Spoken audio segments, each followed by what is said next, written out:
ከኢትዮጵያውያን ነው ለኢትዮጵያውያን። ስለዚህ ኢትዮጵያን ጥያቄ ስለጠየቁ አሁን የእርሶ ንግግር ትክክል አይደለም። እኔ የሚጠይቁ ለምን ተጠየቁ? አሁን ወደ ዲያሎግ ሳንገባ ብዙ ተመልካች ስላለ ጥያቄም ስላለ አንተ ጥያቄን አቅርበውና እኔ የሆነ ነገር እኔ አሁን አቶ ብርሃን ነው መመለስ የኔ ጥያቄ እንጂ እንደ ጥርጣሬ ያነሳሁት ነገር የለም። ለምን ጥያቄ ጠየቅ ከሆነ አም ሶሪ በዛ ስህተት ከሆነ ይጠይቁ። እኔ ለምን ጠየቁ አላልኩም። በጣም አዝናለሁ። ለምን ጠየቁ ጊዜውን በእንደዚህ አይነት ጥያቄዎች ባናባክን። የፈሪ ድብድብ ታውቃላችሁ? አታውቁም? የፈሪ ድብድብ እንዲህ ነው። እንዳይመታ ለመምታት ማለት ነው። ልጁ የተነሳበትን ዓላማ አሳክቷልም አላሳካምም።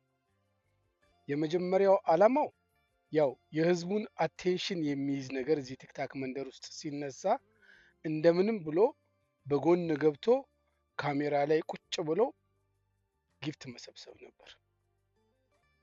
ሰው ካሜራ ላይ ቁጭ ብሏል፣ አግኝቶታል እሱን። ጊፍት ግን በሚያሳዝን ሁኔታ 4000 ብቻ ነው ይዞ የወጣው። ምንም ማድረግ አይቻልም። እኔ ግን በጣም ያዘንኩት የዛ ፕሮግራም አዘጋጆች ኮኦርዲኔተሮች ፕሮቶኮል በጣም የጎደለው ፕሮግራም ነው። ከዚህ ትማራላችሁ አላቅም። አፉን የከፈተ ሁሉ እያመጣችሁ ከነዚህ ሰዎች ጋር የምታገናኙ ከሆነ ከነዚህ ሰዎች ጋር ለመገናኘት የሚፈልጉ ሁሉ እየመጣ አፉን ሊከፍት ነው ማለት ነው። እስከዛሬ ድረስ ተጠብቆ በ8ኛው ሰዓት ይሄ ሁሉ አተካራ ለምን እንደተነሳ እናውቃለን እኛ። እነዚህን ትልልቅ ሰዎች አዶናይን ጨምሮ ለማሸማቀቅና ይህን ፕሮግራም ለማጨናገፍ እነዚህም ሰዎች እንዴ በተከበርንበት ሀገር ክብራችን እንዴት ይነካል ብለው እንዲሸማቀቁ ነበር። ግን ሰዎቹ የዋዛ አይደሉም። አንደኛ በጣም ተዘጋጅተውበታል። ይሄ የክብር ጉዳይ አይደለም፣ የልጆች ነፍስ ጉዳይ ነው። ስለዚህ በቂ መልስ ሰጥተው አልፈዋል። እናንተ ፕሮግራም አዘጋጆቹ ግን እሱ ብቻ አይደለም ጥያቄ ያለው፣ ብዙ ሰው ጥያቄ አለው። የእሱን ጥያቄ በወረቀት መዝግባችሁ ጽፋችሁ አስወረዳችሁ ጥያቄውን መመለስ ትችሉ ነበር።